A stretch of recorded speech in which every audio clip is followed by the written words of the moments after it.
सोचिए, हम बचपन से जो सोलर सिस्टम का मैप देखते आ रहे हैं वो पूरा है ही नहीं, वो अधूरा है। हमारे 8 प्लैनेट्स के आगे उस गहरे अंधेरे में एक एक बहुत बड़ी अनजान दुनिया छिपी हुई है। और पता है, वो चुपके चुपके हमारे पूरे सिस्टम पर असर डाल रही है। और ये कोई साईफाई मूवी की कहानी नहीं है, ये आज की सबसे बड़ी एस्ट्रोनॉमिकल मिस्ट्रीज में से एक है। तो सवाल ये है, क्या प्लैनेट 9 आखिरकार पकड़ा गया? ये वो सवाल है जो दुनिया भर के साइंटिस्ट को परेशान किए हुए है। और सुनिए, हाल ही में 2025 में कुछ ऐसा हाथ लगा है जिससे लगता है कि हम इस भूत प्लैनेट को पकड़ने के बहुत बहुत करीब हैं।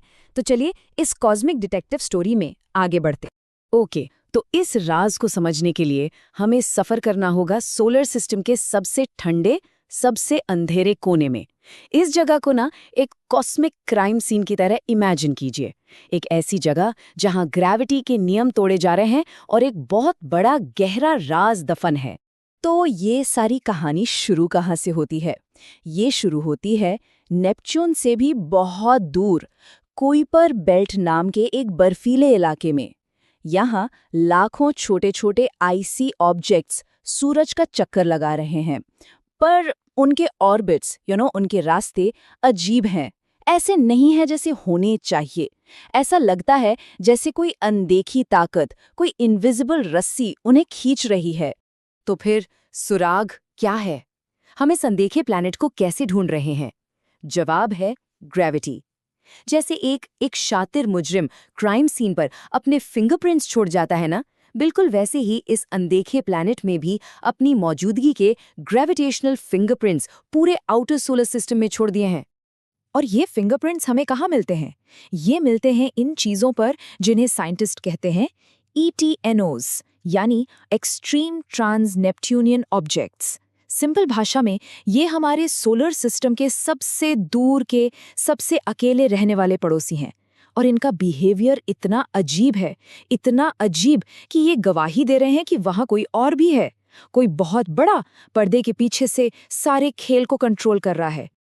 अब जो बात सबसे हैरान करती है वो ये है, सोच लीजिए इन ऑब्जेक्ट्स के ऑर्बिट्स नॉर्मली बिल्कुल रैंडम होने चाहिए थे, आसमान में इधर उधर बिखरे हुए। लेकिन असल में वो ऐसे हैं ही नहीं। वो सब के सब एक अजीब से झुंड में हैं, एक साथ एक ही डायरेक्शन में झुके हुए। और हमारा करंट 8 प्लैनेट वाला सोलर सिस्टम मॉडल इस बात को एक्सप्लेन कर ही नहीं सकता। एब्सोल्युटली नो वे। तो आप सोचेंगे, हो सकता है ये बस एक कोइंसिडेंस हो, एक इत्तेफाक। वेल, साइंटिस्ट ने इसका भी कैलकुलेशन किया है। इस बात की प्रोबेबिलिटी कि ये सब बस एक इत्तेफाक है, वो है 0.007%, मतलब ना के बराबर। तो ये साफ है, ये कोई इत्तेफाक नहीं है। कोई चीज इन सबको एक साथ एक दिशा में खींच रही है। सालों तक प्लैनेट 9 बस एक थ्योरी थी, सिर्फ पेपर पर, इक्वेशंस में कैद एक गोस्ट प्लैनेट। लेकिन फिर आया साल 2025 और इस पूरी जांच में एक जोरदार मोड़ आया। साइंटिस्ट को अचानक एक पॉसिबल कैंडिडेट मिल गया, प्लैनेट 9 का पहला अहम ठोस उम्मीदवार। हुआ ये कि टेरी लॉन्गफैन नाम के एस्ट्रोनॉमर और उनकी टीम ने एक ब्रिलियंट काम किया। उन्होंने 23 साल पुराने डेटा को कंपेयर किया। एक तस्वीर थी 1983 की IRAS सैटेलाइट से और दूसरी थी 2006 की AKRI सैटेलाइट से। और जब उन्होंने कंपेयर किया तो उन्हें एक छोटा सा डॉट दिखा जो 23 सालों में आसमान में थोड़ा सा हिल गया था। और सुनिए, ये कोई छोटा मोटा एस्टेरॉयड नहीं था। शुरुआती कैलकुलेशंस बताते हैं कि ये जो भी चीज़ है, ये नेपच्यून से भी ज्यादा मैसिव हो सकती है। हम बात कर रहे हैं एक सुपर अर्थ की, या शायद एक मिनी नेपच्यून की। मतलब एक असली दानव जो हमारे सोलर सिस्टम के जायंट्स के क्लब में शामिल हो सकता है। लेकिन जैसा कि टेरी लॉन्गफैन ने खुद कहा, ये इंफ्रारेड डेटा तो बस शुरुआत है, पहला सुराग है। असली काम तो अब है दुनिया के सबसे पावरफुल ऑप्टिकल टेलीस्कोप्स को उस तरफ पॉइंट करना और इस अनदेखे प्लैनेट की एक तस्वीर लेना। और इस काम के लिए अब कहानी में एंट्री होती है एक नए सुपर हीरो की। मिलिए वेरा सी रूबिन ऑब्जर्वेटरी से इस पूरी खोज की ये सबसे बड़ी उम्मीद है। अगर प्लैनेट 9 कहीं भी है तो ये मशीन उसे ढूंढकर ही रहेगी। इसे आप इस कहानी का अहम सुपर डिटेक्टिव मान सकते हैं।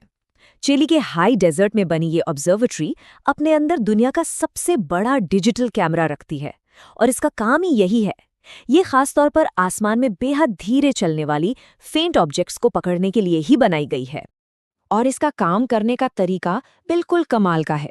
ये हर कुछ सेकंड्स में आसमान की एक नई तस्वीर लेती है, फिर एक सुपर स्मार्ट सिस्टम नई तस्वीर को पुरानी तस्वीर से कंपेयर करता है, और अगर कोई भी चीज अपनी जगह से हिली है या उसकी चमक बदली है, सिस्टम फौरन एक अलर्ट भेज देता है। बेसिकली ये स्पॉट द डिफरेंस गेम का सबसे हाईटेक वर्जन है, और प्लैनेट 9 जैसी स्लो चीज को पकड़ने का यही एक तरीका है। पर ये कितनी पावरफुल है, अंदाजा लगाइए। ये ऑब्जर्वेटरी एक रात में 70 लाख अलर्ट्स जनरेट कर सकती है, 7 मिलियन। तो सोचिए, चैलेंज सिर्फ देखना नहीं है, चैलेंज है लाखों फॉल्स अलार्म्स के उस ढेर में से उस एक असली प्लैनेट 9 को ढूंढ निकालना। लेकिन हर अच्छी डिटेक्टिव स्टोरी की तरह इसमें भी ट्विस्ट्स हैं। क्या हो अगर ये जो ग्रेविटेशनल पुल है ये किसी प्लैनेट से आ ही ना रहा हो? साइंस में आपको हर पॉसिबिलिटी को देखना पड़ता है, चाहे वो कितनी भी अजीब क्यों न लगे।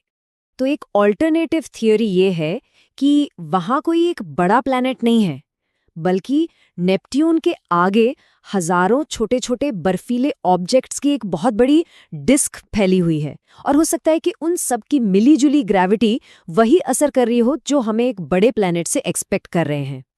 और फिर आता है इस कहानी का सबसे माइंड बेंडिंग ट्विस्ट। क्या हो अगर ये चीज एक प्लैनेट है ही नहीं?